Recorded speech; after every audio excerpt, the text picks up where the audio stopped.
வச்சு செய்கிறோம்னு சொல்லியிருக்கிறேன். இந்த மருந்து ஸ்ரீலங்காலேயே இல்லையா. ஸ்ரீலங்காவில் வந்து இந்த மருந்து வந்து MTSன்னு சொல்லி இவடத்த இந்த கட்டி ஒன்று வந்து திடீரென்று ஆமி வந்து அந்த இடத்த வந்து பிடிச்சது. அப்போ அவர் இங்கே என்ன நடந்தது என்ற விவரங்கள் வந்து தெரியாது. அதுக்கு தெல்லிப்பளையில் எவ்வளோ காலம் தெல்லிப்பளையில் டேட் இருக்கும் பாருங்க தான் இருப்பேன் நான். ஒரு படுக்கையில் அது இப்படி சரிஞ்சால் மூச்சு வராது, இப்படி இருக்கிற நிலப்பாடு தான். அப்போ இங்கேருந்து கிளிநொச்சியிலேயும் அப்படி ஒரு 2 நாள் இருந்தேன் நான். பிறப்பதற்கும் இறப்பதற்கும் நடுவிலே மனம் பெரிய பெரிய கனவு கண்டது முடியல. வாழ்வதற்கும் தாழ்வதற்கும் நடுவிலே விதி வருவதெந்த உருவத்திலோ தெரியல.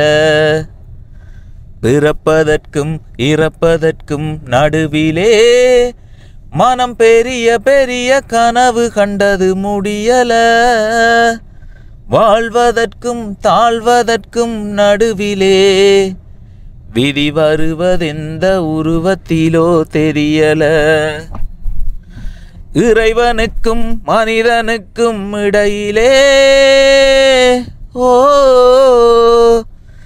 இறைவனுக்கும் மனிதனுக்கும் இடையிலே நடக்கும் ரகசியத்தை இன்னும் எவரும் அறியல. பெருகி வரும் மனித குலம் உலகிலே, பெருகி வரும் மனித குலம் உலகிலே எதற்கு பிறக்குதென்று இதுவரைக்கும் புரியல. அப்படி என்ன மாதிரி இழுத்து கொண்டு போகும் இந்த பாட்டு வந்து. உண்மையிலேயே என்னத்துக்கு அப்படின்னு சொல்லி பார்த்தீங்கன்னா, யாருக்கு எந்த நேரம் என்ன நடக்கும் அப்படின்றது தெரியாது. அதிசயங்கள் நிறைஞ்சது தான் எங்களோட மனித வாழ்க்கை. அந்த மாதிரி ஒரு நிலப்பாட்டை தான் இன்றைக்கு வந்து போய் பார்க்க போகிறோம். ஒரு உதவியை வந்து வழங்குறதுக்கு தான் போய் கொண்டிருக்கிறேன். உதவியை வழங்க போகிறவர் யார் அப்படின்னு சொல்லி பார்த்தீங்கன்னா, எனக்கு நீண்ட காலமாக சிறு வயதில் இருந்தே தெரிஞ்ச ஒரு நண்பர். அப்போ அப்படியே வந்து தேடி வந்திருந்தார். உண்மையிலேயே அந்த நேரம் தான் யோசிச்சினேன், மனிதன் வாழ்க்கை வந்து எதுவுமே சொல்லி கொண்டில்லை. நம்ம ஏதோ ஒன்றை பிளான் பண்ணி போய் கொண்டிருப்போம் வாழ்க்கையில். ஆனால் வாழ்க்கை எங்களுக்கு கண்டு ஒரு இதை வந்து பிளான் பண்ணி வச்சுருக்கும். இருக்கிற வரைக்கும் சந்தோஷமாக இருக்கணும். அப்போ இன்றைய நிலப்பாட்டில் வந்து அவற்றை நிலப்பாட்டை தெரிஞ்சு கொண்டு உதவியை வந்து வழங்குவோம். முரசு மூட்டை நோக்கி போய் கொண்டிருக்கிறேன். யார் யாருடைய உதவிகளை வந்து இன்றைய தினம் வழங்க போகிறோம் அப்படின்றத வந்து பார்ப்போம். பேரம்பலம் மனோகரன் என்று சொல்லக்கூடியவர் சொந்த முகவரி வந்து வட்டக்கச்சி கட்சன் ரோட்டை வந்து சொந்த முகவரியாக கொண்டவர். பேரம்பலம் மனோகரன் என்று சொல்லக்கூடியவர். அவருடைய மகள் மனோகரன் சுகுணா தம்பதிகளின் அன்பு மகள் கஜானாவின் பிறந்த தினம் எப்போ அப்படின்னு சொல்லி பார்த்தீங்கன்னா 18/12/2024 18/12/2024 மனோகரன் சுகுணா தம்பதிகளின் அன்பு மகள் கஜானாவோட பிறந்த தினம். அந்த பிறந்த தினத்தை ஜெர்மனில் வந்து முன்சன் சொல்லி ஒரு இடம் இருக்குது ஜெர்மனியில். அந்த முன்சன் சொல்லக்கூடிய இடத்துல கஜானாட பிறந்த தினத்தை வந்து கொண்டாடி இருந்துச்சு. நம்ம அந்த கஜானாட பிறந்த தினத்தில் இங்கே உள்ள மக்களுக்கு உதவி செய்யுங்க அப்படின்னு சொல்லி ஒரு தொகை பணம் வந்து தந்துருந்துச்சுன்னா, அப்போ அந்த பணத்தையும் அதோடு சேர்த்து ஜெர்மனிலேருந்து ரவி என்று சொல்லக்கூடியவரால் வந்து ஒரு உதவி ஒன்று வழங்கப்பட்டிருந்தது. ஜெர்மனியில் இருக்கிற ரவி என்று சொல்லக்கூடியன்னா என்னூடாக வந்து மாதம் ஒவ்வொரு உதவிகளை வந்து வழங்கி கொண்டிருக்கிறார். அப்போ அவரால் வந்து தரப்பட்ட பணம் வந்து இருக்குது. என்னூடாக மட்டும் இல்லை, வேறு உறவுகளூடாகவும் இந்த ஜெர்மனியில் இருக்கிற ரவி என்று சொல்லக்கூடிய அண்ணா வந்து நிறைய இப்போ உதவி செய்கிறாக்களூடாக நிறைய உதவிகளை வந்து வழங்கியிருக்கிறார். அப்போ என்னூடாகவும் தொடர்ச்சியாக மாதம் வழங்கி கொண்டிருக்கிற ஒரு உறவு. அப்போ அவருடைய பணத்தையும் இந்த மனோகரன் என்று சொல்லக்கூடியவருடைய பணத்தையும் இணைத்து இன்றைய தினம் வந்து உதவியை வந்து வழங்க போகிறேன். டிகேவன் என்ற யூடியூப் சேனலுக்கு வந்து புதுசாக இருந்தீங்கன்னு சொன்னால் மறக்காமல் சப்ஸ்கிரைப் பண்ணி உங்களுடைய ஆதரவை தாங்க. ஆதரவு தந்து கொண்டிருக்கிற அனைத்து உறவுகளுக்குமே என்னுடைய மனமார்ந்த நன்றிகளை வந்து தெரிவித்துக் கொள்கிறேன். வாங்க உதவியை வந்து வழங்கலாம். இது எந்த இடம் அப்படின்னு சொல்லி பார்த்தீங்கன்னு சொன்னால், எங்களோட முரசுமோட்டை முல்லைத்தீவுலேருந்து முரசுமோட்டை நோக்கி போய் கொண்டு கேட்கல ஒரு பெண்ட் ஒன்று வரும். ரெண்டாங்கட்ட பெண்ட் முதலாங்கட்டைன்னு தான் நான் நினைக்கிறேன். முதலாங்கட்ட பெண்ட். இதில் முரசுமோட்டை மூண்டாங்கட்டைன்னு சொல்லக்கூடிய இடத்துக்கு தான் போய்கொண்டு இருக்கிறோம். முரசுமோட்டையை தெரிஞ்ச உறவுகளுக்கு வந்து தெரிஞ்சிருக்கும். அப்போ இப்போ அவர் நிலப்பாட்டை தெரிஞ்சு கொண்டு மூண்டாங்கட்டை அங்கே போய் அந்த உதவியை வந்து வழங்குவோமா. வணக்கம். வணக்கம். வணக்கம். இவர்தான் லவன் என்று சொல்லக்கூடியவர். இப்போ ஒரு சிலர்கிட்ட வந்து போனால் அவையிட்ட விவரங்கள் இதுகள் வந்து கேட்டு தெரிஞ்சு கொள்ளணும். இவரை வந்து எனக்கு சிறு வயதில் இருந்தே தெரியும் அப்படின்றதால வந்து அதுகள் அந்த வரலாறை வந்து நான் சொல்கிறேன். அதுக்கு மேலே என்ன நடந்திருக்கு அப்படின்றத பற்றி அவர் வந்து சொல்லுவார். இவையில் வந்து 8 சகோதரங்கள். 8 சகோதரங்கள். புள்ளையா சொல்லிக்குள்ள மட்டும் புள்ளையா சொல்றீங்கன்றதை மட்டும் சொன்னீங்கன்னா சரி. 8 சகோதரங்கள். அப்போ 8 சகோதரத்துல இவர் 5வது படியன். 5வது படியன். அப்போ 8 பிள்ளைகள். இவர் அம்மாவுக்கு வந்து 8 பிள்ளைகள். யுத்த காரணமா இப்ப இவ இருக்கிறது வந்து முரசுமோட்டைன்னு சொல்லக்கூடிய இடம். முரசுமோட்டை மூண்டாங்கட்டையா? முரசுமோட்டை மூண்டாங்கட்டைன்னு சொல்லக்கூடிய இடத்துல வந்து இவர் சொந்த இடம். யுத்த காலத்துல முரசுமோட்டை முதல்ல ஒரு ஆமீர கட்டுப்பாட்டில் வந்து இருக்கேங்க, பரந்தல் ஆமி இருக்கேங்க. இந்த முரசுமோட்டை இந்த இடங்கள் எல்லாம் வந்து ஆக்கள் இல்லாமல் இடம்பெயர்ந்து இங்கேருந்து முழுமையாக வந்து அங்கால வந்து இருந்தவை. எங்களோட பகுதியில் தர்மபுரம் என்று சொல்லக்கூடிய இடத்துல வந்து இருந்தவை. இப்போ அந்த நேரம் இந்த வயதில் இவர் எல்லாம் ஒரு நர்சரி படிக்கிற வயது. அந்த நேரத்தில் எனக்கு தெரியும் என்னில் இருந்து எத்தனை வயது இப்போ? 32 வயதுன்னா இன்னிலேருந்து ஒரு 4 வயது இல்லாமல் தம்பி வந்து 4 வயது இல்லாமல் அங்கால ஒரு வயதில் ஒவ்வொருத்தருமே இருந்துச்சுன்னா இப்போ யார் என்ற சிநேகிதர்கள் அப்படின்னு சொல்லி பார்த்தா இவர் அண்ணா, அடுத்த அண்ணா, 2வது அண்ணான்னு சொல்லி 2 பேர் வந்து என்னுடைய நண்பர்கள் சிறு வயதில். அவர்களும் வந்து அங்கே இடம்பெயர்ந்து வந்து இருக்கக்குள்ள வேறு அப்பா வந்து அந்த இடம்பெயர்வுக்குள்ளே அப்பா வந்து காணாமல் போனார் என்ற ஒரு பட்டியலில் வர்ற உடல் வந்து எடுக்கையில் என்ன நடந்ததுன்னு சொல்லி தெரியாது. ஒரு ஆமீர கட்டுப்பாட்டுக்குள்ளே இருந்து வெளியே வரையில. அப்போ திடீரெண்டு ஆமி வந்து அந்த இடத்த வந்து பிடிச்சது. அப்போ அவர் எங்கே என்ன நடந்தது என்ற விவரங்கள் வந்து தெரியாது. அதுக்கு பிறகு அவர் அம்மா வந்து சின்ன பிள்ளைகளோட 8 பிள்ளைகளோட இங்கே இருந்து கட்டாக்காடு எங்களோட தர்மபுர பகுதியில் அமைஞ்சிருக்கிற கட்டாக்காடுன்னு சொல்லக்கூடிய இடத்துல வந்து இருந்தவை. அப்போ அந்த நேரம் அவர் அப்பா இல்லாத காரணத்தால் வந்து கூலி வேலைகள் செய்து ஒரு வீடுகளையும் வந்து மாபிடிச்சு இந்த மாதிரியான வேலைகள் கூலி வேலைகள் செய்து அந்த சின்ன பிள்ளைகள் இருக்கைக்குள்ள வேலை வந்து வளர்த்து கொண்டு வந்தது. அதுக்கு பிறகு ஒரு கட்டத்தில் ஒரு 3-4 வருடத்தில் அந்த மூத்த படியன் வளர்ந்துட்டார். அதுக்கு பிறகு அவற்ற உழைப்பில் இவை மிச்ச ஆக்களை எல்லாரையும் வளர்த்தது. அப்போ கணவன் இல்லாமல் அதுவும் யுத்த காலத்தில் யாருடைய பின்னணி சப்போர்ட்டும் இல்லாமல் பிள்ளைகளை வந்து வளர்க்குறது அப்படின்னா இவ்வளோ கஷ்டம்ன்றது தெரியும். அப்போ அந்த நேரம் நானும் இவைகளோடையே சேர்ந்து தெரிஞ்சு இந்த இடம் சின்ன 14, 15, 16 வயதுல எல்லாம் இந்த முரசுமோட்டை எனக்கு நண்பர்கள் என்று சொல்லி நெருங்கின நண்பர்கள்னு சொன்னால் இவையதான். இவர் குடும்பத்தில் இவர் அண்ணனாக்களோட தான் இது. அதுக்கு பிறகு இவரும் வந்து வழக்குள்ள எல்லாரோடையுமே ஒரு நட்புறவு. இந்த வீட்டில் வந்து கூடுதலாக படுத்து சாப்பிட்டு இருந்து போன இடம்னு சொன்னால் இவர வீட்டை வந்து சொல்லலாம். நிறைய உறவுகளுக்கு வந்து தெரியும். அதுக்கு பிறகு அப்படியே காலப்போக்கில் அவர் அம்மா இப்போ கிட்டடியில் வந்து இறந்துருக்கிறா. அப்போ வேறு வரலாறு வந்து சொல்லி கொண்டு வரைக்குள்ள வந்து பார்த்திங்கன்னா இப்போ வீட்டில் 8 பிள்ளைகள், அதில் 3 பொம்பளை சகோதரங்கள், 5 ஆம்பளை சகோதரங்கள். அப்போ மூத்த படியன் 2வது படியன்னு சொல்லி ஒவ்வொருத்தரும் இருக்கீங்க. இப்போ குடும்பத்தில் இருக்கிற எல்லாருமே பொறுப்பாக இருப்பினமா அப்படின்னு கேட்டால் பொறுப்பாக இருக்க மாட்டோம். நம்ம எல்லா பிள்ளைகளும் ஒரே மாதிரி இல்லை, ஒவ்வொருத்தர் ஒவ்வொரு டைப்பாக வரும். அது எல்லாருக்குமே தெரியும். இப்போ அதில் இப்போ மூத்தவர் தண்டை போக்கில் வந்து திருமணம் செய்து அப்படி அவர் ஒரு இதில் போக, அதுக்கப்புறம் மற்றவரும் திருமணம் செய்து அப்படி ஒவ்வொருத்தருக்கு குடும்பம் இதுன்னு சொல்லி வரைக்கல அவைகளுக்கும் ஒரு பிரச்சனை என்று இருக்க ஒரு குடும்ப பொறுப்பை இவரோட இன்னும் ஒரு சகோதரன் ஒருத்தர் இருந்தவர். அவர் வந்து இடம்பெயர்வுல கடைசி நேரம் அவரும் காணாமல் போயிட்டார். இவருக்கு மூத்தது அக்காவுக்கு மூத்தது. அப்போ அந்த அவர் 2 பேருமே கொஞ்சம் குடும்பத்தில் பொறுப்பான ஆக்கள். அவரும் தான் அந்த இருந்த பிள்ளைகளுக்குள்ள குடும்பத்தில் ஒரு பொறுப்பானால். அதுக்கு பிறகு கட்டமாக இவர் சின்ன படியன்லேயே ஒரு குறிப்பிட்ட வயதிலேயே பள்ளிக்கூடத்தை விட்டு போட்டு வயல் வெட்டு கூலி வேலைகள் அப்படின்னு சொல்லி எல்லா வேலைகளுக்குமே எனக்கு தெரிஞ்சு நான் இந்த கண்ணூடாக பார்த்தது நான் தெரிஞ்சு கொண்ட விடயத்தை தான் நான் வந்து சொல்கிறது. சிறு வயதில் இருந்தே பொறுப்பாக வேலைகளுக்கு போய் சின்ன பிள்ளையில வேலை செய்த கூலி வேலைக்கு போனால்னு சொன்னால் கூலி வேலைக்கு போய் எத்தனை வயது இருக்கும்? 17 வயசு. 17 வயதுலேயே வேலைக்குன்னு சொல்லி வலிக்கிட்டார். அப்போ ஒவ்வொரு வேலைகளுக்கு போய் அதில் இருந்து கொஞ்சமாக காசுகளை சேர்த்து அதுக்கப்புறம் மைன்ஸில் வந்து நீண்ட நாள் வேலை செய்தார்.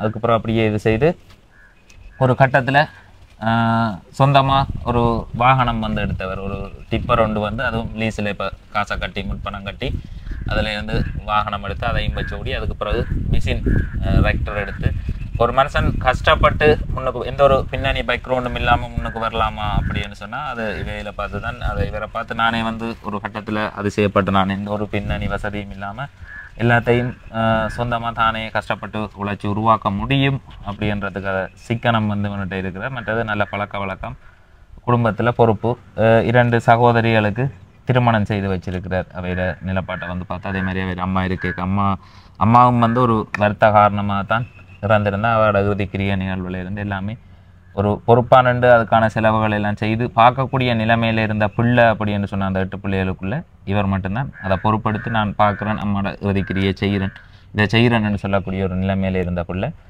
அதுக்கு பிறகு அப்படியே கட்டமாக மற்றாக்கள் எல்லாம் இருக்கணும் ஆனால் அவைகளால் பார்க்கக்கூடிய நிலப்பாட்டில் வேறு முன்னேற்றம் இல்லை வாழ்க்கையில் வேறு முன்னேற்றம் இல்லை அப்போ இவர் தான் ஓரளவுக்கு இதாக இருந்தவர் அப்போ அப்படியே பயணம் செய்து கொண்டு வந்தவர் நல்ல ஒரு முன்னேற்றத்தில் போய்கொண்டு இருக்கிறார் அப்படின்றத இது இப்போ 1 வருஷத்துக்கு முதலும் நான் வந்து பார்த்தேன் நான் 2 டிராக்டர் ஒரு டிப்பர்ன்னு சொல்லி வச்சு மணல் அதே மாதிரி வயல் செய்கிறது வயல்கள் குத்தகைக்கு எடுத்து வயல் விதைக்கிறது இந்த மாதிரியான இதுகளில் ஒரு இதாக வந்து உழைச்சி அதுக்கு பிறகு சகோதரிக்கும் திருமணம் செய்து வச்சுருந்தார் அப்படியே அதுகளெல்லாம் செய்து வச்சுட்டு வர தாயிட இறந்த நிகழ்வும் வந்தது அப்போ அதுக்கும் ஒரு பெரிய ஒரு செலவு ஒன்று செய்து சிறப்பாக வந்து செய்திருந்தார் அந்த இறுதி கிரிகை நிகழ்வையும் அதுக்கு பிறகு அப்படியே குடும்ப சகோதரிகள் எல்லாருக்குமே திருமணம் செய்து வச்சு தன்னுடைய வாழ்க்கையை பற்றி யோசிப்போம் அப்படின்ற ஒரு கட்டத்தில் வந்து கொண்டிருக்கக்குள்ள அவருக்கு சொல்லுங்கள் அதுக்கு பிறகு நடந்த சம்பவம் தான் எனக்கு தேவை அதுக்கு பிறகு என்ன நடந்தது போன வருஷம் 6ஆம் மாதம் கேன்சர்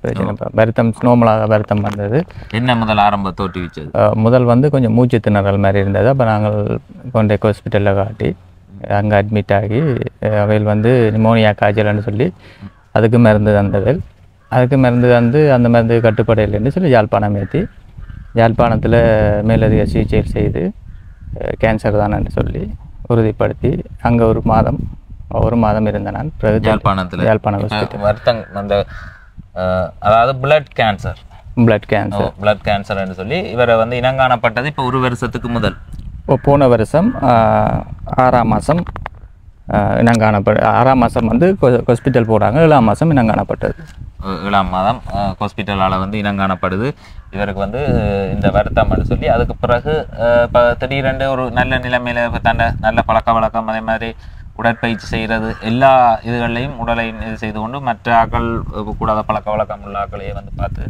அதுகளெல்லாம் செய்யக்கூடாதுன்னு சொல்லி கொண்டிருக்கிற ஒரு நண்பன் எனக்கு தெரிஞ்சு அப்படி ஒரு நீட்டாக வந்து தன்னை வந்து கொண்டு போய் கொண்டு வந்தவர் இங்கே இந்த பகுதி முரசுமோட்டைன்னு சொல்லக்கூடிய இடத்துல இருக்கிற உறவுகளுக்கும் வந்து தெரியுமா இவர் குடும்ப வரலாற்றில் இவர் ஒரு பொறுப்பான படியன் இவர் தான் அந்த குடும்பத்தை ஒரு அடுத்த நிலைக்கு தகப்பன் இல்லாமல் நான் சொன்னேன் இப்போ ஆரம்பத்தில் தகப்பன் இல்லாமல் 8 பிள்ளைகளை வளர்க்குறதுன்னு சொன்னால் இவ்வளோ ஒரு கஷ்டமான வேலை அப்போ அதில் இருந்த அப்படியே வந்து அவர் அம்மாவும் கடைசி வரைக்குமே பயங்கர கஷ்டப்பட்டு வாழ்ந்து வந்தவா ஒரு கட்டத்தில் இவர் தான் அந்த உழைச்சி அவையில் வந்து ஒரு நல்ல நிலைமையில் வீட்டில் இருந்து நீங்கள் இனி இதை பார்க்கலாம்ன்ற ஒரு நிலைமையை வந்து உருவாக்கினவர்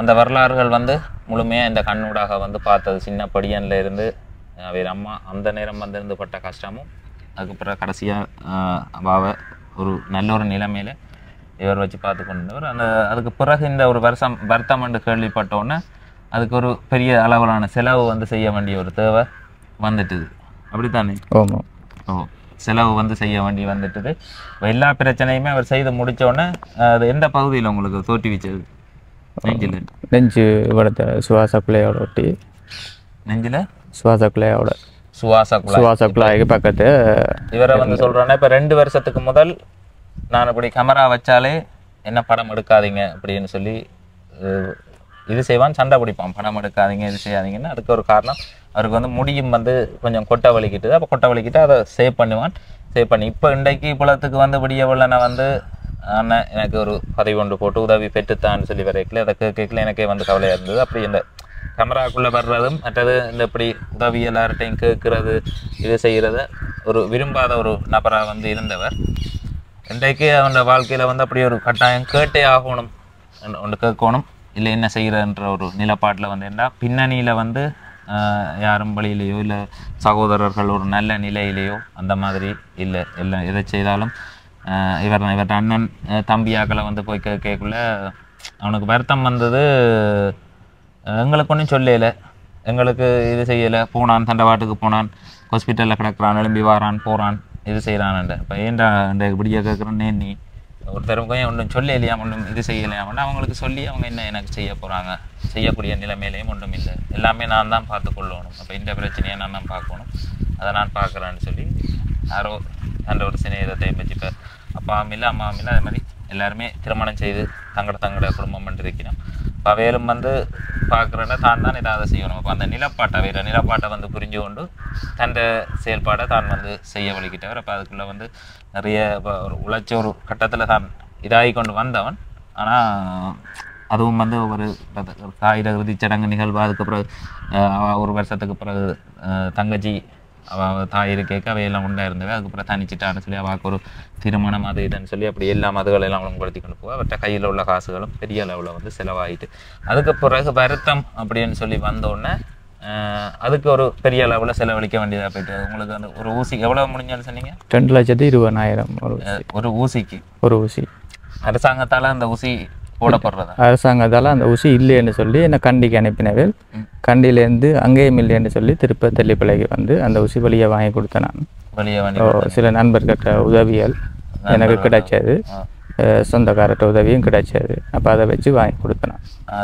உங்களோட தூரத்து எங்களோட சொந்தக்காரர்கிட்ட உதவியும் கிடைச்சது, நண்பர்களோட உதவியும் கிடைச்சது. நண்பர்களோட உதவியும் அதே மாதிரி சொந்தக்காரரோட உதவியும் கிடைச்சிருக்குது. ஆரம்பத்தில் கிடைச்சி அதை எவ்வளோ மாதிரி செலவழிச்சிருக்கிறீங்க? அந்த மருந்து நான் 3 மருந்து வாங்கி கொடுத்துருக்கேன். இதுவரைக்கும் 3 மருந்து வாங்கி கொடுத்துருக்கேன். அதை விட சின்ன விலையில் உள்ள ஊசிகள் வாங்கி கொடுத்துருக்கேன். சின்ன விலைன்னு சொன்னால் ஒரு 15,000-10,000 என்ற விலைக்குள்ள அதுவும் வெளியே தான் வெளியே சில ஊசிகள் வெளியே வாங்கி கொடுத்துருக்கேன். மற்றது மேலதிகமாக வேறு எந்த சாப்பாட்டு செலவுகள், அதுகள் போக்குவரத்து செலவு, கிளினிக் போய் வர எதுவும் இல்லாமல் இந்த 6ஆம் மாதத்துலேருந்து அப்படி போய்கொண்டிருக்குது. அதுக்கு பிறகு அந்த 2 டிராக்டரையும் விற்று டிப்பரையும் வேறு ஒரு ஆள்கிட்ட அவர்கிட்ட ஒரு தமையன்ற கையில் மாற்றி நீங்கள் ஓடி இப்போ 6 மாதத்துக்கிட்ட அரியசம் ஆகிட்டுது. அப்போ அதுக்கு பிறகு நீங்கள் அவை அந்த கம்பெனியால் கதைச்சிருக்கிறீங்க. கம்பெனி அவருக்கு ஒரு 6 மாத அவகாசம் கொடுத்துருக்கு. இப்போ அதில் அவரை ஓடி கட்டுங்கன்னு சொல்லி கொடுத்துருக்குறாரு. அதுவும் முழுமையாக தீர்க்கப்படாத ஒரு நிலையில் அப்படியே இருக்குது. அதுக்கு செகண்ட் மார்க்கெட்டும் இல்லை. இப்போ ஓடி இது செய்து கொண்டு வந்த ஒரு டிப்பர். அதுக்கப்புறம் அவர் பார்த்துட்டு தான் என்னட்ட வந்திருந்தார். அப்போ நான் எல்லாருக்குமே இந்த பதிவு செய்து இப்போ நம்ம ஒரு விஷயத்தை தெரிஞ்சு கொண்டு என்னால் முடிஞ்ச உதவியை செய்யலாம். அதை கடந்து ஒரு உதவி தேவை அப்படின்றக்குள்ளே அதை வழியை பதிவு செய்து இப்படி எங்களை கதைச்சி பதிவு செய்து போடைக்குள்ளே தான் உதவி கிடைக்கும். இப்போ வேறு ஆகலன்னு சொன்னால் அதை கேட்டு தெரிஞ்சு கொள்ளணும்ன்ற ஒரு பக்கம் இருக்குது. அதுக்கு பிறகு நான் திருமணம் செய்து அந்த ஒரு குறிப்பிட்ட காலம் அதோட அம்மாவோட இறந்த நிகழ்வுக்கு வந்திருந்தேன். அதுக்கு பிறகு எப்படி இடையில அதுக்கு பிறகு இந்த வேலை திட்டங்கள் இதுன்னு சொல்லி வந்தோம்னா எங்களுக்குள்ளான தொடர்பாடல்கள் பெருசாக இல்லை. அதுக்கு பிறகு இடையில வருத்தம் அப்படின்னு சொல்லி இப்படி ஒரு வருத்தத்தில் அவர் இருக்கிறாருன்னு கேள்விப்பட்டேன். தனியைத்தான் இருக்கிறார். இப்போ அவர் அம்மா இருந்த வீடு தங்கச்சிக்கு கொடுத்துட்டார். இப்போ தங்கச்சியை கொடுத்துட்டு தனியாக ஒரு இடத்துல தான் இருக்கிறார். இப்போ இன்றைய தினம்படியே இந்த பிரச்சனையை சொல்லியிருந்தார். அதுக்குரிய ஆவணங்களை கொண்டு வந்திருந்தார். அங்கே இது என்னோட ஆரம்பத்திலேருந்து கேமரா அதுகளையும் பதிவு செய்து விடுங்க. ஆரம்பத்திலேருந்து எடுக்கப்பட்ட காப்பி.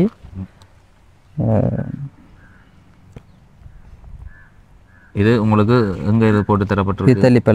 தெல்லிப்பளையில் எவ்வளோ காலம்? தெல்லிப்பளையில் டேட் இருக்கும் பாருங்க. டேட் எழுதியிருக்கீங்க. மகேந்திரன் லதன் பேர் மகேந்திரன் லதன். டேட் போடையில் போல இருக்கு. 9/9/24 காப்பி 9/9/24. இப்போ 3-4 மாதத்துக்கு முதல் போட்டிருக்கோம் இந்த காப்பி. அதுக்கு முதல் உங்களுக்கான ட்ரீட்மெண்ட் கண்டிலையா நடந்தது? இல்லை எல்லாமே யாழ்ப்பாணம் நடந்து யாழ்ப்பாணத்துலேருந்து இங்கே வந்தேன். இது இப்போ நான் ஞாயிற்றுக்கிழமை இந்த மருந்தோட எழுதி தந்திருக்கு. இந்த மருந்து இது 17ஆம் தேதி சிடி ஸ்கேன் போட்டிருக்கேன்னு. இந்த மருந்து ஞாயிற்றுக்கிழமை வாங்கி கொடுக்கணும். எவ்வளவு இருக்குது? இதுக்கு ஒரு 60,000 வரும்னு நினைக்கிறேன் நான். 60,000 ரூபாய் இந்த மருந்து ஏற்கனவே வேண்டி இருக்கிறீங்களா? இது வாங்க இல்லை நான். இது இப்போ ஹாஸ்பிட்டலில் இல்லையாமன்னு சொல்லி எழுதி தந்திருக்கேன். ஹாஸ்பிட்டல் எழுதி தந்திருக்கிறேன். எனக்கும் இப்போ இந்த வருத்தத்துக்கு மருந்து கண்டுபிடிச்சாச்சு, பிடிக்கலன்றாங்க, பிடிச்சன்றாங்க. ஆனால் என்ன நடக்குதுன்றது உண்மையிலேயே தெரியல. இருந்தால் அதை கொடுத்த எவ்வளவோ பேர் இதில் பாதிப்பில். இது வந்து எனக்கு இப்போ அடுத்த கட்டம் சிடி ஸ்கேன் இருக்கணும். 17ஆம் தேதி டேட் போட்டு தந்திருக்கேன். அந்த உங்களுக்கு இது வரைக்கும் 3 ஊசி, அந்த பவர்ஃபுல்லான ஊசி வந்து அடிச்சிருக்கேன்னு சொன்னீங்க. அப்போ சில இதுகள் வந்து வெளியே தான் வேண்டணுமன்ற ஒரு நிலப்பாடும் இருக்குது. அதே மாதிரி வெளியே வேண்டி பாவிக்கிற மருந்து தான் வேலை செய்யுது. நம்ம இப்போ இங்கே ஹாஸ்பிட்டலால் மற்ற இதெல்லாம் வந்து இந்த ரிப்போர்ட் வந்து இதுகள் வந்து ஆரம்ப ரிப்போர்ட்டு இங்கே பின்னுக்கு இருக்குது. 30/17 மாதம் 2004ஆம் ஆண்டு ஆரம்பித்தது. இது முன்னுக்கு ஆரம்பிச்சாச்சு. இந்த ரிப்போர்ட்டுகள் வந்து அவன் லேப்ல இருந்து இந்த டேட்டுக்கு தான் எடுப்பேன். ஏன்னா உடனே தர மாட்டேன். ஆள் வந்து ஒரு பார்க்க இல்லாத மெலிஞ்ச நிலையில வந்து இருந்தவர் இப்போதான் கொஞ்சம் தேறி இருக்கிறார். இந்த வருத்தத்தில் எனக்கு வந்து முதல் வந்து பார்த்தாக்கள் வந்து சொல்லியிருந்தேன். இவ்வளவும் வந்து இந்த ரிப்போர்ட் வந்து கண்டியிலேருந்து 3 ஃபிளான் வந்து போட்டு தந்திருக்கா. அந்த கொப்பியில் வந்து அவ்வளோ டீட்டெயில்ஸும் இருக்குது. இதுதான் மெயின் கொப்பி எங்கட. இதில் தான் ஃபுல்லாக என்னென்ன மருந்து ஏற்றி இருக்கணும், என்னென்ன செஞ்சிருக்கணுன்றது இருக்கு. என்ன இப்போ டாக்டராக்கள் என்ன சொல்லி இருக்கணும் உங்களுக்கு? இது கடைசியாக எழுதினது. இப்போ ஃபுல்லாக கணக்கு எழுதி வேலை நடந்திருக்கு. இப்போ வந்து இதுதான் கடைசியாக பிளான் வந்து போட்டிருக்கா. கண்டி டாக்டர் தான் எனக்கு பார்க்குறேன். 25/1 3 பார்த்தவா 2025 3 கண்டிக்கு போனான். அங்கே கொண்டே போய் காட்டினது பார்த்தவா பார்த்து பார்த்து இப்போ 8 கிழமையும் அதுக்கு பிறகு 8 கிழமை இங்கே செய்து போட்டு பிறகு நாங்கள் கண்டிக்கு போய் காட்டணும் கிளினிக். பிறகு அதுக்கு பிறகு 7 கிழமை செய்யணும். தொடர்ந்து இது செய்த பிறகு 7 கிழமை என்ன செய்யணும்? மருந்து ஏற்றணும். இந்த மருந்து ஏற்றணும். இப்போ அந்த ஊசி ஆரம்பத்தில் அந்த பவர்ஃபுல்லான ஊசி அடிச்சோன்னு தான் உங்களை உருக்குனது. அது உரிக்கினது. அது அந்த கொஞ்சம் பவரான ஊசி என்றபடியாக உரிக்கினது. இப்போ அந்த மருந்து நாங்கள் டெய்லி வாங்கி கொடுக்கறதில்ல. இப்போ அந்த மருந்து இப்போ இதில் 2 தான் எழுதியிருக்கிறேன். இந்த கோப்பியில் வந்து 2 தான் எழுதியிருக்கேன். பவரான மருந்து இந்த பெக்கானிஸ்ன்னு சொல்லி அந்த மருந்து வந்து 2 தான் எழுதியிருக்கேன். அந்த மருந்து இப்போ 2 வழியை வாங்கி கொடுக்கறதுக்கு வந்து எங்கள்கிட்ட அது 2,20,000. ஒரு மருந்து விலை 2,20,000. அது வாங்கி கொடுக்கறதுக்கு என்னட்ட வசதி இல்லை. இப்போ எழுதி இருக்கிறது 2 மருந்து எழுதியிருக்கா. அப்போ நான் கவர்மெண்ட் ஹாஸ்பிட்டல்லையே கேட்டிருக்கேன். இப்போ வந்து ஹாஸ்பிட்டலில் கொஞ்சம் நல்ல மருந்துகள் வருதுன்றபடியாக முதல் துண்டாவே இல்லை. இப்போ எடுத்து தாங்கன்னு கேட்டிருக்கேன். அவையில் அதை சுவர் பண்ணி சொல்ல இல்லை, எடுத்து தரலாம் முயற்சி செய்கிறோம்னு சொல்லியிருக்கிறேன். இந்த மருந்து ஸ்ரீலங்காலேயே இல்லையா. ஸ்ரீலங்காவில் வந்து இந்த மருந்து வந்து MTSன்னு சொல்லி இந்த மருந்து ஸ்ரீலங்காலேயே வந்து ஹாஸ்பிட்டல் இல்லையாம். இது கட்டாயம் நான் திங்கக்கிழமை கொடுக்கணும். வெளியே இருந்து வாங்கி கட்டாயம் கொடுக்கணும். திங்கக்கிழமை நான் கொடுக்கணும். இல்லைன்னு சொன்னால் நாள் பிந்தி கொண்டு போக எனக்கு பிரச்சனையாகி கொண்டு இருக்கும். சொன்னால் உள்ளுக்குள்ளே கிருமியை வளர்றது தன்மையில் கூடிக்கொண்டு இருக்கும். அதுக்காக இதை நான் வந்து திங்கக்கிழமை இந்த மருந்து கொடுக்கணும். ஞாயிற்றுக்கிழமை நான் அட்மிட் ஆகணும். அங்கே பாட்டுக்கு போகணும், ஹாஸ்பிட்டல் போகணும். திங்கக்கிழமை இந்த மருந்து கொடுக்கணும். அது இல்லாமல் இந்த விவரமாக இந்த கோப்பியில் வந்து எழுதியிருக்கிறேன். முழு விவரமும் வந்து எனக்கு இந்த தகவல் உறுதியானது. உண்மையிலேயே இப்போ எனக்கு இவர் நண்பர் என்ற ஒரு இதில் சின்ன வயதுலேருந்தே நண்பர்கள்ன்றதால வந்து நான் இப்போ பார்க்குறாக்கள் உதவி செய்கிறாக்களுக்கு வந்து இதை உறுதிப்படுத்த வேண்டிய தேவையால் தான் இதுகளை வந்து சேர்த்திருக்கிறேன். உண்மையிலேயே இந்த ஏரியாவிலையும் வந்து விசாரித்தா வந்து தெரியும். அவர் வந்து முரசுமோட்டம் 3ஆங்கட்டைன்னு சொல்லக்கூடிய இடத்துல வந்து இருக்கிறார். அப்போ என்னூடாக உதவி செய்கிற தர்சன் என்று சொல்லக்கூடிய ஒரு அண்ணா என்னூடாக வந்து உதவியை வந்து வழங்கியிருந்தார். அப்போ அவரும் வந்து ஆரம்பத்தில் முன்வீட்டுப்படி இவர் இந்த பக்கத்தில் என்ன பக்கத்தில் இந்த சைட்டில் இருக்கிறவர். அப்போ அவரும் வந்து அவற்றை நிலப்பாட்டை கருத்தில் எடுத்து ஆரம்பத்தில் ஒரு சப்போர்ட் உதவி ஒன்று கொடுத்துருக்குறார். அதுகளை வச்சுத்தான் அவர் அந்த ட்ரீட்மெண்ட்டை வந்து செய்து கொண்டு போகிறார். அப்போ அந்த ட்ரீட்மெண்ட்டை செய்து கொண்டு போகிறான்னு சொன்னால் இப்போ கடைசியாக தனக்கு இப்படி ஒரு உதவி ஒன்று தேவைப்படுது அப்படின்னு சொல்லத்தான் அப்போ நான் சொன்னேன், சரி அப்போ நாங்கள் ஒரு பதிவொன்றை போட்டு உதவியை வந்து கேட்போம்ட்டு. உண்மையிலேயே தேவையுடைய ஒரு நபர் உங்களால் முடிஞ்ச ஒரு உதவியை வந்து உறவுகள் வந்து வழங்கலாம். இப்போ மொத்தமாக உங்களுக்கு இந்த ட்ரீட்மெண்ட்டுக்காக எவ்வளவு இப்போ கேட்டுருக்குறாங்களோ எவ்வளவு மாதிரி உதவி இருந்தால் இப்போ இந்த கோப்பியில் உள்ள ட்ரீட்மெண்ட்டுக்கு மொத்தமாக தேவையான 6 லட்சம் 6 லட்சம் ரூபா காசு இருந்தால் அந்த மருந்துக்கு மட்டும் 6 லட்சம். மற்ற செலவுகள் வந்து நாங்கள் கொஞ்சம் அட்ஜஸ்ட் பண்ணி பார்க்கணும். சாப்பாட்டு செலவு, போக்குவரத்து செலவுகள் இதுகள் வந்து மருந்துக்கு மட்டும் 6 லட்சம் ரூபா தேவை. மருந்துக்கு மட்டும் 6 லட்சம் ரூபா தேவை. இப்போ அவன் நிலப்பாடு என்னன்னு சொல்லி பார்த்தீங்கன்னு சொன்னால், இப்போ நம்ம இதை செய்தால் உயிரோடு இருக்கலாம், இல்லாண்டி இருக்க முடியாது. இப்போ உண்மையிலேயே நிறைய உறவுகள் இப்போ இவர் ஆரம்பத்தில் இருந்து இந்த அளவுக்கு மீண்டு இருக்கிறார் அப்படின்னு சொன்னால், அவர் உழைச்சி வச்சிருந்த காசும் அதே மாதிரி அவருக்கு கிடைச்ச உதவியலும் தான். அந்த உதவி என்ன அடிப்படையில் இப்போ மற்றாக்கள்கிட்ட ஒரு உதவியலோடு அந்த மருந்தை வந்து வேண்டி ஏற்றி இருக்கிறார். அதுவே அங்கே ஹாஸ்பிட்டலால் ஏற்றப்பட்ட மருந்துன்னு சொல்லி அண்மையில் ஒருத்தர் வந்து கைது செய்யப்பட்டிருக்கிறார். இவர் ஒருத்தர் கைது செய்யப்பட்டிருக்கிறார். அமைச்சராக இருந்த ஒருத்தர் வந்து இந்த மருந்துகள் இறக்குமதியில் ஊழல் என்ற ஒரு பிரிவில் அவர் கைது செய்யப்பட்டு இருக்கிறார். தரமான மருந்துகள் வந்து வர்றதில்லை. அதே மாதிரி அங்கே ஹாஸ்பிட்டலில் வழங்கப்படுற மருந்தை பாவிச்சாங்களுக்கு திரும்பவும் அதே நிலப்பாடு வருது. அப்படியா? அது வந்து என்னென்னு சொன்னால், நான் அதை வந்து கன்ஃபார்மாக சொல்லலை. அது என்னென்னு சொன்னால், அதான் அவை சொன்ன வாக்குமூலங்களை வச்சுக்கொண்டு நீங்கள் அப்போ அவையிலிட்டு நாங்கள் அவையில் பார்க்கக்குள்ளே கூடிய நீண்ட காலமாக வந்து 3 வருஷமாக தொடர்ந்து சிகிச்சை பெற்று கொண்டு வரார்களுக்கும் திருப்ப அந்த வருத்தம் வந்து ஆரம்பிக்கிறது. உங்களுக்கு ஆப்ரேஷன் எதுவும் செய்திருக்குதா இல்லை மருந்து? இல்லை, எனக்கு வந்து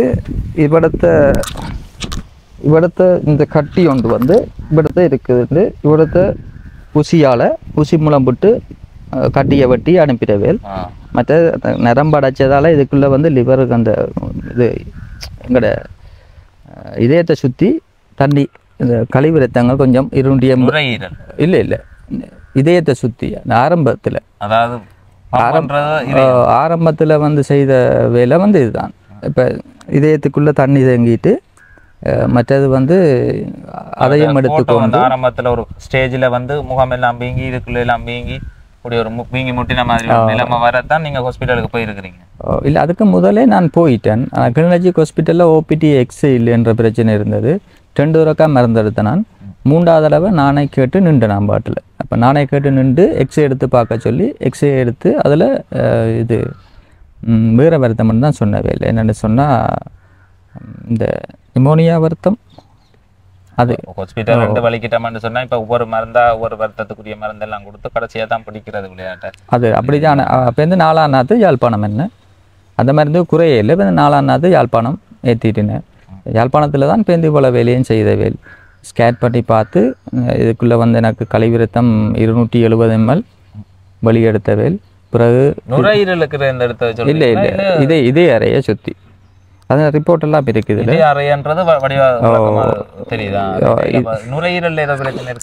அதுக்கு புறம்பா கிளினிக் கொப்பி, அது ஒரு தனி பிரச்சனை. அது தனி பிரச்சனையாக இருக்குது. அதுக்கு புறம்பா கொப்பி இருக்குது. அது என்ன சம்பந்தமானதான்?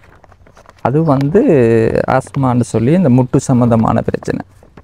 சின்ன வயதில் முட்டு இருந்தது? சரி, அம்மாவுக்கு இருந்தது தானே, மற்றபடி வேறு ஒரு இதுவும் இல்லை எனக்கு. இது இல்லை முட்டை எனக்கு இல்லை. இது வந்து இது நுரையீரல் சம்பந்தமான கிளினிக், அதுக்குரிய கொப்பி, அதுக்குரிய இதுகள். கடைசியாக கிளினிக்கு போனது வந்து நுரையீரலில் என்ன இருக்குன்னு சொல்லி இது வந்து தந்திருக்கணும். நுரையீரலில் இந்த எக்ஸைல் அது பிரச்சனை அவையில் டாக்டர் மாதிரி தான் தெரியும். அது கொஞ்சம் பிரச்சனை நுரையீரலில் பிரச்சனை இருக்காமன்னு சொல்லி பார்த்து சொன்னவையில். கடைசியாக அடுத்தது வந்து இவ்வளவு ஏஜ் வந்து இதில் 30 தானே உனக்கு போட்டிருக்கு? மாறி போட்டுட்டேன். 93 பிறந்தேன் நான். 93. இதில் வந்து கடைசியாக பார்த்தது வந்து 2024/12/19 பார்த்துருக்கேன். கிளினிக் போனான். அதுக்கு முதல் கிளினிக் போனான் வந்து 20ஆம் தேதி போனான். இது நுரையீரல் சம்பந்தமான பிரச்சனைக்கு இதுக்கு ஒரு தனி கொப்பி. இது நான் ஃபுல்லாக மெயின்டைன் பண்ணிக்கொண்டு வரேன். இப்போ 11ஆம் மாதம் 20ஆம் தேதி முதல் கிளினிக் போனான். 2வது கிளினிக் இப்போ போனது 12ஆம் மாதம் 19ஆம் தேதி போனது. அப்போக்கு தான் இதுகள் எல்லாம் எடுத்தவேல். இது நுரையீரல் சம்பந்தமான பிரச்சனை. அதுக்கும் ட்ரீட்மெண்ட் செய்யணும். கிளினிக்கு வந்தவன்றுக்க சொல்லி இருக்குது. இனி அதை என்னட்டு கண்டறியணும். அதுக்கும் இல்லை, அதுக்கு குளிசை வந்திருக்கேன். அதுக்கும் குளிசை பாவிச்சு கொண்டு தான் இருக்கிறேன். நல்ல ஒரு ஆரோக்கியமான நல்ல ஒரு திடகாத்திரமான ஆள்னு சொன்னால் இவனை தான் நான் வந்து பார்த்தது. இது செய்தது அப்படித்தான் இந்த ஊருக்குள்ளேயும் அந்த ஆள் தெரிஞ்சு கொண்டிருந்தது. இவருக்கு வருத்தம்ன்றது வந்து நிறைய பேருக்கு வந்து தெரிஞ்சிருக்காது. ஆனால் பார்த்தா இன்றைக்கு வரைக்குள்ள முதல் அவர் அந்த எடுத்த படங்கள் வந்து இருக்குது. வருத்தமாக இருக்கே அப்படி இருந்தான் அப்படின்ற படம் வந்து இருக்குது. இனி இல்லைன்ற ஒரு மெலிஞ்சு இது செய்து அந்த ஊசி பாவிச்சாலே அது புல்லட்டை வந்து முழுமையாக அழித்து அதுக்கு பிறகு புது புல்லட் உருவாகிறதுக்கான பிளட் கேன்சர்ண்டா விளங்கும் எல்லாருக்கும் என்ன மாதிரி அவன் ட்ரீட்மெண்ட் வந்து இருக்கும்ன்றது வந்து சில பேருக்கு விளங்கும். அந்த அது சம்மந்தமான அனுபவமான ஆட்களுக்கு விளங்கும். எங்களுக்கு இப்போ அவ்வளவு திரகாத்திரமாகவும் உறுதிப்பாடாகவும் வந்து இருக்கிறான். இப்போ இந்த ஒரு ஸ்டேஜை இதை கடக்கைக்குள்ளேயே வந்து எங்களுக்கு வந்து மனம் வந்து கலந்துருவோம். ஆனால் கடைசி வந்தையுமே அது வந்து அப்படியே சின்னல்ல இருந்து கண்டு வந்த துன்பங்கள் பொதுவாக துன்பங்களையே கண்டு வளர்ந்து வந்ததால் நார்மலாக எதிர்கொள்கிற ஒரு மனநிலை வந்து இருக்குது. சிறு வயதிலிருந்தே நிறைய கஷ்டங்களை வந்து பார்த்து முழுமையாக கஷ்டத்தையே அனுபவித்து வந்ததால் ஒரு பெருசாக தோற்றையில்லைன்னு நினைக்கிறேன். இல்லை ஸ்ட்ராங்காக வழிய தெரியாத மாதிரி இல்லை தானே. இப்போ மன உறுதி ஒன்று தேவை தானே. இப்போ இது இல்லாமல் நாங்கள் அந்த தெளிவு நிலையும் பேச்சும் இப்படி தான் நான் டொப்புக்கு போய்த்தான் வந்தேன் சொல்லிபடியாக வந்து சொன்னான். அப்போ நான் என்ன நாங்கள் இப்படி ஒரு பிரச்சனை மனதால் உடைஞ்சிருவோம். மனம் வந்து விட்டுருவோம், மனதை விட்டுருவோம். அந்த ஒரு ஸ்ட்ராங் அந்த தன்மை வந்து அதுதான் தேவை. எந்த ஒரு வருத்தம் வந்தாலும் அந்த வருத்தத்தை சரி செய்திடலாம். மனம் ஃபுல்லாக உடைஞ்சிட்டேன்னு சொன்னால் அதுக்கு பிறகு எல்லா வருத்தங்களும் வந்து தோட்டி வைக்கும். அந்த விஷயத்தில் அவனை வந்து பெஸ்ட்டாக பார்க்குறேன். எல்லா விஷயத்துலையுமே இந்த குடும்பத்தில் நான் சொன்னேன், இப்போ 5 ஆம்பளை பிள்ளைகள், அந்த 5 ஆம்பளை பிள்ளைகளுக்குள்ளேயும் ஹீரோவாக இவரை வந்து நானே வந்து பார்த்து கொண்டு வந்தேன். என்னென்னு சொன்னால் அம்மா இவ்வளோ கஷ்டப்பட்டு வளர்த்தவான்னு தெரியும். அந்த கஷ்டத்தை சரியாக புரிஞ்சு கொண்டு அவரை வாழ்க்கையை மாற்றணும் அப்படின்னு சொல்லி என்னாச்சு. அந்த கடைசி மட்டுமே பொறுப்புணர்வாக தங்கச்சியாக்களை அம்மா இறந்ததுக்கு பிறகு தங்கச்சியாக்களை எல்லாரையும் கரை சேர்த்து ஒரு ரிலாக்ஸாக மற்ற சகோதரர்கள் எல்லாம் பொறுப்பில்லாமல் போனாலும் இந்த பொறுப்பானு பார்த்ததுல இவரில் எனக்கு ஒரு நல்ல மரியாதை இருக்குது. இதை நான் சொல்கிறத விட இந்த ஊரில் உள்ள ஆர்ட்டை கட்டிங்கன்னாலுமே சொல்லுவாங்க, அவங்களோட குடும்பத்தில் ஒரு பெரிய மாற்றத்தை நிகழ்த்தின வேறு குடும்ப நிலப்பாடு எப்படி இருந்தது, எப்படி அதை கடைசியாக ஒரு கட்டமாக அதான் சொன்னேன், மைண்ட்ஸில் வேலை செய்து கூலி வேலை செய்து சும்மா ஒரு நிமிஷம் வந்து சும்மா இருக்க மாட்டான். உழைப்புண்டு ஓடிக்கொண்டிருந்தவன் இப்போ அவனால் வந்து எதுவுமே செய்ய முடியாத ஒரு நிலப்பாடு. இதை சொன்ன ஸ்டோரி தான். இப்போ எனக்கே ஒரு அதிசயம், அண்ணன் வீடியோ பதிவு செய்து எல்லாருக்கும் உதவியை பெற்றுக் கொடுக்குறேன். எனக்கும் பதிவு போடணும் டாக்குமெண்ட்டோட வந்திருக்கிறேன். பதிவை போட்டு எனக்கு ஒரு உதவி உண்டு பெற்று தாங்க அப்படின்னு சொல்லி கேட்டிருந்தேன். அப்போ நான் சரி இப்போ கதைச்சி போட்டு இப்போ சின்ன தொகையில்னு சொன்னால் கொடுத்துட்டு போயிடலாம். அது ஒரு பெரிய தொகை தேவையாக இருக்கிறதால உங்களால் முடிஞ்ச ஒரு உதவி, இப்போ இவ்வளவு தான் என்னால் முடியும் அப்படின்னு சொன்னால் அந்த உதவியை சொன்னீங்கன்னா நான் அதில் அப்படியே நோட் பண்ணி எழுதி வச்சுட்டு அவர்கிட்ட மருத்துவ செலவுக்கு இப்போ பெரிய தொகையிலான பெரிய உதவியெல்லாம் வந்து கேட்குற உறவுகள் இருக்கணும். அவையில் தவித்து விட்டுருக்கணும். இப்போ 1 கோடி ரூபா தேவை, 75 லட்சம் ரூபா தேவை அப்படின்னு வந்த பெரிய வருத்தத்தோடு வந்து ஆக்கள் இருக்கணும். அப்போ அதோட தவித்து விட்றேன்னா நான் இப்போ இவர் தன்னால் முடிஞ்ச அளவு தன்னை பிரச்சனையை வந்து பார்த்துருக்குறேன். அதை கொண்டு மேலதிக ட்ரீட்மெண்ட் பண்ணி இப்போ டாக்டர் ஆக்கள்கிட்ட இதில் வந்து என்ன மாதிரி இது இந்த ஸ்டேஜில் இருந்து இதை கட்டுப்படுத்தலாம் அப்படின்றத உறுதியாக சொல்லினவா? அது உறுதிப்பாடு இல்லை. அது உறுதி இல்லை. அது வந்து உறுதிப்பாடாண்டு இல்லை. இப்போ நானும் நினச்சி கொண்டது இப்போ இந்த வருஷம் கொஞ்சம் வெளியே வந்துடலாமண்டு. இப்போ 4 மாதம் அளவில் ட்ரீட்மெண்ட் திரும்ப கட்டாயமாக தொடர வேண்டிய இருக்குது. முதல் இருந்ததுக்கும் இருக்கிறதுக்கும் உங்களுக்கு உடல் ரீதியாக என்ன மாற்றம்? உடல் ரீதியாக நான் இப்போ செய்த மருந்துக்கு கொஞ்சம் மாற்றம் இருக்குது. சுவாச பிரச்சனை, சாப்பாடு பிரச்சனை அதெல்லாம் இருந்தது எனக்கு. அப்போ இப்போ கொஞ்சம் அதிலிருந்து நான் நல்லா இருக்கிறேன். அதில் ரிலீஸ் ஆகிருக்கிறேன். செய்ய முடியாமல் என்ன இதை கண்டு ஹாஸ்பிட்டலுக்கு போனீங்க? என்னத்தை முதல் விட்டமுட்டாக இருந்ததா? செய்ய முடியாமல் என்று சொல்லி சாப்பிட இயலாது, இப்படித்தான் இருப்பேன் நான். ஒரு படுக்க இயலாது, இப்படி சரிஞ்சால் மூச்சு வராது, இப்படி இருக்கிற நிலப்பாடு தான்.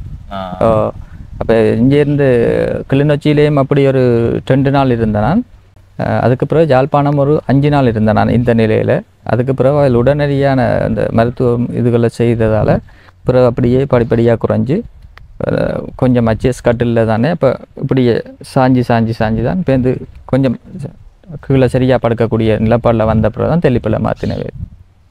தெல்லிப்பலை மருத்துவமனையை பற்றியும் வந்து விடிய என்னோட கதை கேட்க வந்து குறிப்பிட்டிருந்தார். உண்மையிலேயே நாங்கள் மனதால் ஸ்ட்ராங்காக இருந்தாலும் எங்களை மனதை உடைக்கிற மாதிரி சுற்றி வர இருக்கிற ஆக்கள்கிட்ட கதை வச்சும் அவைகளுக்கு நடந்து கொண்டிருக்கிற விஷயங்களையும் பார்க்க மனதால் ஒரு என்னென்னு சொன்னால் ஒரு மன உளைச்சல் மாதிரி வரும். என்னென்னு சொன்னால் எல்லாரும் வருத்தக்காரர், எல்லார்ட்ட சோக கதைகளையும் அவைகளுக்கு வர துன்பங்கள் சோகங்கள் எல்லாரையும் அதைத்தான் பகிர்ந்து கொள்ள இயலுமாங்க. அதுக்குள்ளே வேற புதுசாக வர ஒரு நியூஸை வந்து நாங்கள் பகிர்ந்து கொள்றதுக்கு இயலாது. அப்போ அப்படியே நாங்கள் 6 மாத கால பகுதியை கழிச்சு 6 மாதம் 6 மாதம் இந்த கொப்பியில் அவ்வளவு இருக்குது. தொடர்ச்சி ஆண்டு இல்லை, ஒரு 25 நாள் அப்படி 25 நாள் உள்ளுக்கு நிற்கணும். பிறகு ஒரு 2 நாள் 3 நாள் இடைவெளி. அது ஒரு பெரிய ஒரு மன உளைச்சலேருந்து வெளியே வர மாதிரி இருக்கும். அந்த மாதிரி அந்த வெளியே வரைக்குள்ள வெங்கட சிநேதம், பழைய சிநேதங்கள், புது உறவுகளை பார்க்க ஒரு வெளியே வந்துட்டோம் என்ற ஒரு சந்தோஷம் இருக்கும். அந்த இடத்துக்குள்ளே போய் இருக்கைக்குள்ள கட்டாயம் நாங்கள் அந்த மருத்துவத்தை செய்தே தான் ஆகணும். அப்படியே எங்களோட சேர்ந்து இருக்கிற பேஷண்ட்டையும் பார்க்கக்குள்ள எங்களுக்கு ஒரு சின்ன ஒரு கஷ்டம் ஒன்று இருக்குது, மன கஷ்டம் ஒன்று இருக்குது. அதையும் தாங்கி கொண்டு தான் இந்த மருந்தை வந்து நாங்கள் செய்துட்டு இருக்கிறோம். ஏன்னா அது கட்டாயம் செய்தே தான் ஆகணும். அம்மாவுக்கு தலையில் ஒரு கட்டி பிரச்சனை இருந்துட்டு ப்ரெஷரில் நரம்பு வெடிச்சது, ப்ரெஷர் கூடி மூளை நரம்பு வெடிச்சது, மூளை நரம்பு வெடிச்சது. வெடிச்சு தான் அந்த அவாவுக்கும் வந்து ரக்கைக்குள்ள பெரிய வயது இல்லை, எவ்வளோ 55 வயசு. 55 வயசு. அவட கையால் பலமுறை என்ன பல வருடங்கள்னு சொல்லலாம். அப்படியே அவ்வளோத்துக்கு சின்ன நானும் குழப்படி அப்போ அண்ணாவோட சேர்ந்து இங்கே வந்துடுவேன். வந்து இப்படியே வேலைகளுக்கு போகிறது, அது செய்கிறேன்னு சொல்லி கொஞ்சம் இதாக வந்து தெரிஞ்சேன்னா குழப்படி தான். குழப்படி என்ன சுருக்கமாக சொல்லப்போனால் ஒரு நாள் வேறு அண்ணாவும் நானும் திருட்டுதம்னு சொல்லுவோம். திருட்டுதம் களவா ஒருத்தருக்கும் தெரியாமல் வச்சு வீட்டுக்குள்ளே ஒரு தனி கொட்டில் ஒன்று இருந்தது. அதுக்குள்ளே என்ன அறிக்கைக்குள்ள வேறு அம்மா வந்து பிடிச்சி 2 பேருக்கும் ஒரு இடியன் உடுக்கி போட்டு விட்ட மட்டையால் வந்து ஒரு கணக்கான வயது 16-17 வயது இருக்குன்னு நினைக்கிறேன். அந்த 17 வயதில் மறக்க முடியாத ஒரு அனுபவம். அது மாதிரி நிறைய குழப்படிகளை வந்து செய்திருக்கிறேன். இந்த ஏரியாவில் வந்து பிரிஞ்சிருக்கிறேன், இது செய்திருக்கிறேன். ஆனால் இப்போ இவற்ற நிலப்பாடு வந்து இன்றைக்கு இப்படி ஒரு வருத்தம் வரும், இப்படி இது செய்யுமன்றது ஒரு யாருக்குமே எதிர்பார்க்காத ஒரு விஷயம். நிறைய உறவுகளுக்கு, வெளியே உள்ள உறவுகளுக்கும் இந்த வீடியோ வெளியே வந்ததுக்கு பிறகு தான் தெரிஞ்சிருக்கும். இப்போ இந்த கிராமத்தில் உள்ள ஆக்களுக்கு தெரிய வரும் அப்படின்னு சொல்லி நினைக்கிறேன். அவன் பெருசாக தன் சகோதரங்கள்கிட்டயே வந்து அந்த விஷயத்தை வந்து பகிர்ந்து கொள்றதில்லை. அவற்றை மருத்துவ உதவிக்காக உங்களால் முடிஞ்ச ஒரு உதவியை வந்து இந்த வீடியோ பார்க்குற உறவோ கட்டாயம் செய்யுங்க. நல்ல ஒரு மனிதர், அவன் நல்லா இருந்தான்னா இன்னும் பல நல்ல செயல்களை வந்து செய்வார். அது மாதிரி தன்னைத்தானே அடுத்த கட்டத்துக்கு வந்து பெரிய அளவில் வந்து போயிடுவார். இப்போ தான் ஒரு இறுக்கமான நிலைமையில் இருக்கிறான். அதுவே அந்த வருத்தம் ஒரு சரியான நிலைமைக்கு வரும் தான் அவன் பார்த்துருக்க மிச்சம். என்ன செய்ய இது என்னென்னு சொல்கிறது, வசதியாக இருந்தவன் தான் கஷ்டப்பட்டு போனால் அது ஒரு பெரிய இது. கஷ்டத்தையே இருந்து பார்த்து வந்தவனுக்கு அது ஒரு சின்ன பிரச்சனை. அடுத்தது நான் எப்படி போகணுமன்றது அவனுக்கு வந்து தெரியும். அதைத்தான் நான் கேட்டேன், அடுத்த என்ன செய்ய போகிறேன்னு. இந்த வருத்தம் மட்டும் மாறிட்டான்னா நான் என் வாழ்க்கையில் என்ன இது செய்து கொள்ளுவான், இதுதான் பிரச்சனைன்னு சொல்லி. அப்போ அதிலேருந்து அவர் சரியாக வந்து மீண்டு வர்றதுக்கு, அந்த ட்ரீட்மெண்ட்டை தொடர்றதுக்கு இப்போ முதல் கட்டமாக வந்து உங்களுக்கு இப்போ ஒரு 60,000 ரூபாய்க்கிட்ட இந்த ஊசிக்கு தேவையாக இருக்குது. அடுத்த ஊசிக்கு எத்தனாம் தேதி மட்டும் அந்த காசு தேவைப்படுது? அடுத்த ஊசி இது ஏற்றின பிறகு தான் சொல்லுவீனா, இது தேவை வரைக்குள்ளே சொல்லுவீங்க. அப்போ இதில் டோட்டலாக இப்போ நீங்கள் இந்த இதுக்குன்னு சொல்லி கேட்டிருக்கிறேன் நிதி வந்து 6 லட்சம் ரூபா நிதி. இந்த ஊசி மருத்துவ செலவுக்காக, மற்றது சாப்பாட்டு செலவு அதுக்கு கிடைக்காம போனாலும் அது அவர் வந்து பார்த்து கொள்வார், தன்னை சமாளித்து கொள்வார். ஆனால் பிரதானமாக இருக்கிற நிதி அப்படின்னு சொல்லி பார்த்தீங்கன்னா இந்த 6 லட்சம் ரூபா மாதிரியான நிதி. இந்த வீடியோ பார்க்குற உறவுகள் கட்டாயம் உதவி செய்யுங்க அப்படின்றத வந்து மீண்டும் கேட்டுக்கொள்கிறேன். நண்பன் இந்த ஒரு நிலைமைக்கு வந்து வரமாட்டான். நண்பனை நான் வியந்து பார்த்த மனுஷருக்குள்ளேயே ஒரு நம்பிக்கையை வந்து ஏற்படுத்த, எவ்வளோ கஷ்டம் இருந்தாலும் நம்ம கடுமையாக உழைச்சா முன்னுக்கு வரலாம் அப்படின்றதுக்கு உதாரணமாக இவனை வந்து பார்த்தேன் நான். அவ்வளோத்துக்கு செய்து காட்டினவன் எல்லாத்தையும். ஆனால் இப்போ இப்படி ஒரு பிரச்சனை, இது இல்லாட்டி அவருடைய வளர்ச்சி எங்கேயோ வந்து இருந்திருக்கும். இப்போ 1 வருஷம் தானே? என்ன 1 வருஷமா? 1 வருஷம் இல்லை, 6ஆம் மாதம் கண்டுபிடிச்சது. இப்போ 6 மாதம் ஃபுல்லாக முடிஞ்சு அடுத்த வருஷம் 6 மாதம் தான் இந்த வருத்தத்தை எதிர்நோக்கி 6 மாதம். இந்த 6 மாதத்துலேயும் படாத துன்பங்கள் வந்து பட்டிருக்கிறேன். இந்த ஃபோட்டோக்களை வந்து காட்டியிருந்தேன். மெல்லிசா பொம்மன்ற ஒரு படத்தில் வந்து பயங்கரமாக ஊதி இருக்கிறார், ஒரு படத்தில் நீலண்ட மெல்லியாலாக வந்து இருக்கிறார். அதே மாதிரி இனி இந்த மருந்துகள் பாவிக்கிறது சும்மாவே தலைமுடி கொட்டினது இந்த மருந்துகள் பாவிச்சா கூட கொட்டும் நினைக்கிறேன். புல்லாக கொட்டும், புல்லாக கொட்டும் சொன்னதோ. நான் ஒட்டை வெட்டி விடுறது என்னென்னு சொன்னால் சாப்பாட்டுக்குள்ளே சாப்பிட்ற போது அப்படி கொட்டுமென்றதுக்காக எனக்கு கொட்டினது கொட்டித்தான் இப்போ கொஞ்சம் சும்மாவே கொட்டும், சும்மா கொட்டினது. இப்போ நான் இந்த பிரச்சனையால் திருப்பி ஐசியூக்கு போனான். 11ஆம் மாதம் போனேன். 10ஆம் மாதம் இந்த அளவில் எனக்கு சீரியஸ் ஆகி அதுக்கு ஐசியூக்கு போய் அதுலேருந்து 1.5 மாதம் கீமோ கொஞ்சம் பிரச்சனையாக தள்ளுப்பட்டுட்டு. ஐசியூக்குன்றது வந்து அந்த இது எமர்ஜென்சியோ அதுலேருந்து கொஞ்சம் கீமோ இந்த பிளட் குறைஞ்சி அப்படி பிரச்சனைன்னு சொன்னால் கீமோ ஸ்டார்ட் பண்ண மாட்டேன். கேன்சருக்குரிய மருந்து ஏற்ற மாட்டேனர். அப்போ அதால் கொஞ்சம் தள்ளி போனதால் இந்த முடி கொஞ்சம் வளர்ந்துருக்கு. அடித்தா அது 10 நாளில் எங்களுக்கு உடல் மெலிஞ்சு ஸ்டார்ட் ஆயிரும். அதுக்கு தலைமையிலெல்லாம் கொட்ட ஸ்டேஜ்னு சொல்லியிருக்குது. இப்போ எனக்கு 3 சைக்கிள் முடிஞ்சுது. இன்னும் இல்லை அந்த கண்டுபிடிக்கிற கட்டங்கள் இருக்குல்ல, எத்தனாவது ஸ்டேஜில் வந்து இதை கண்டுபிடிச்சிருக்கோம் அதுகள்லாம் ரிப்போர்ட்டில் தான் கிடக்குது. எனக்கு வந்து அது துல்லியமாக தெரியாது. பருத்த மாதிரி கேட்க சொல்லியிருப்பின்னு அதை நானும் கிரகிச்சிருக்க மாட்டேன். எனக்கு மூச்சடிக்க இல்லாத தன்மை வந்து அப்போ மூச்சு கிளியர் இல்லை. இப்படி நிமிர்ந்திருந்தால் தான் சீரான மூச்சு ஒரு கொஞ்சம் பெரும் கொஞ்சம் சரிஞ்சாலும் மூச்சு திணறல் ஏற்படும். அப்போ அந்த கட்டி வந்து சுவாசக்குள்ளாய் அடைச்சி ஒரு நரம்பையும் அடைச்சி தான் இருந்தது. அதால் அந்த நேரம் அந்த இதுகளை கேட்குற அளவுக்கு இல்லை. ஆனால் ரிப்போர்ட்டில் சகல ரிப்போர்ட்டும் இருக்குன்னு இந்த எடுத்து செய்த அவ்வளோ ஆவணங்களும் வந்து இதில் இருக்குது. இப்போ வழக்கமாக எல்லாருக்குமே ஒரு உதவியை வந்து வழங்குறது அந்த வகையில் இப்போ இவற்றை நிலப்பாட்டுக்கும் வந்து ஆரம்பத்துக்கு ஒரு 60,000 ரூபா மாதிரி அந்த ஊசிக்கு செலவுக்கு வந்து தேவை இருக்கிறதால 2 பேருடைய பணத்தை சேர்த்து உண்மையிலேயே தேவையுடையாக்களுக்கு வந்து வழங்குங்கன்னு சொல்லி பேரம்பலம் மனோகரன் சொல்லக்கூடிய ஒரு சொந்த முகவரி வட்டக்கட்சி கட்சன் ரோட்டை வந்து சொந்த முகவரியாக கொண்டவர் ஜெர்மனியில் இருக்கிற ஜெர்மன் முன்சன் சொல்லக்கூடிய இடத்துல மனோகரன் சுகுணா தம்பதிகளின் அன்பு மகள் கஜானாவின் பிறந்த தினம் 18/12/2024 கஜானான்னு சொல்லக்கூடிய குழந்தையில பிறந்த தினம். அந்த பிறந்த தினத்தில் இங்கே தேவையுடையவர்களுக்கு வழங்குங்கன்னு சொல்லி தந்த பணத்தில் இருந்து 45,000 ரூபா பணமும் ஜெர்மனியில் இருக்கிற ரவி என்று சொல்லக்கூடிய அண்ணா என்னோடாக தொடர்ச்சியாக வந்து உதவியை வழங்கி கொண்டிருக்கிறவர். அவற்ற பணத்திலேருந்து 30,000 சேர்த்து மொத்தம் 75,000 ரூபா பணத்தை இப்போ நான் அவருக்கு இந்த மருத்துவ செலவுக்காக வந்து வழங்குறேன். இதை தொடர்ந்து நீங்கள் இந்த வீடியோ பார்க்குற உறவுகள் கட்டாயம் அவருக்கு ஒரு ஹெல்ப் பண்ணுங்கன்றதை மீண்டும் வலியுறுத்தி கொள்கிறேன். தேவையுடையவர் அந்த உதவி மட்டும் அவனுக்கு இருந்தால் அடுத்த ஏதோ ஒன்று அதுலேருந்து மீண்டுட்டாரண்டா தன்னைத்தானே பார்த்து கொள்வார். எல்லாத்தையும் செய்யக்கூடியவர்.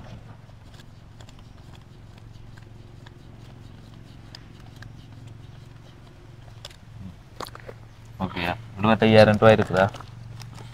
நீங்கள் சரியா தானே இருக்கு. எண்ணி உறுதி செய்யுங்களா? வழக்கமாக எல்லார்ட்டையும் சொல்கிறது எண்ணி உறுதி செய்யுங்களா? 2, 3, 4, 5, 6,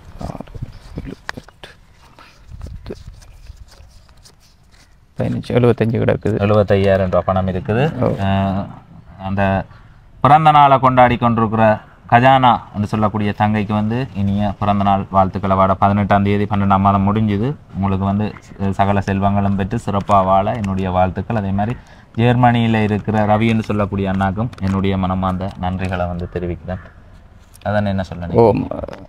அவைகளுக்கு என்னுடைய மனமார்ந்த நன்றிகளை முதலாவது கட்டம் தெரிவித்துக் கொள்கிறேன்.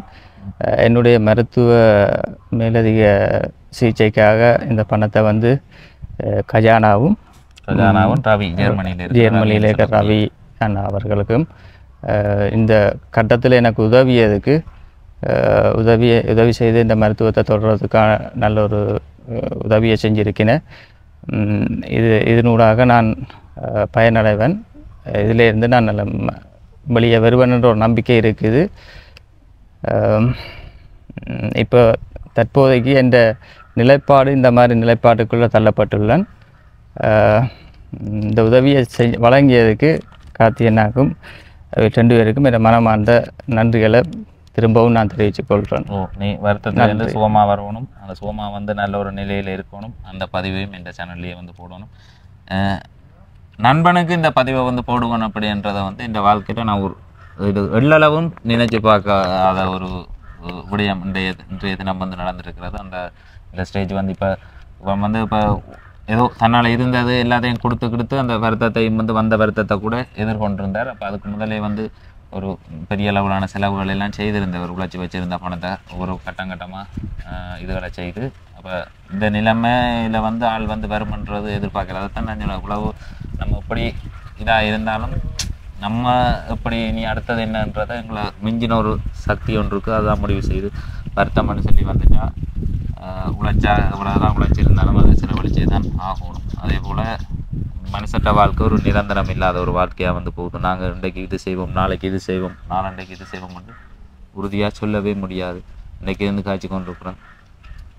அப்படித்தான் ஒருதட்ட வாழ்க்கையும் வந்து நேற்று வரைக்கும் ஒரு வருஷத்துக்கு முதல் நல்லா ஆத்திரமாக ஜிம்முக்கும் போய்கொண்டு வேலையும் செய்து கொண்டு ஒரு எல்லாருக்கும் இப்போ ஊரில் உள்ள ஆக்களுக்கே மோட்டிவேட்டாக இருந்த ஒரு மனிதர்னு சொல்லலாம். அவனை வந்து சொல்லிக்கொண்டே போகலாம். உலகத்துக்கு அவனை பார்ப்பாங்க, இறுக்கத்தோடு பார்ப்பாங்க என்னன்ற உலகத்துக்கு இப்படி வளர்ந்து வந்து கொண்டிருக்கிறாங்கன்னு சொல்லி. அப்படித்தான் இந்த ஊரை வந்து பார்த்து கொண்டிருந்தது.